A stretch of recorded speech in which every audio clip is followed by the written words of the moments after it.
بسم الله الرحمن الرحيم. هل أتاك حديث الغاشية وجوه يومئذ خاشعة عاملة ناصبة تصلى نارا حامية تسقى من عين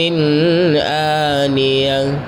ليس لهم طعام إلا من ضريع لا يسمن ولا يغني من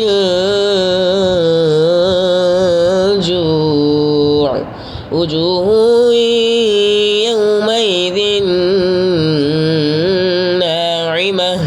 لسعيها راضية في جنة عالية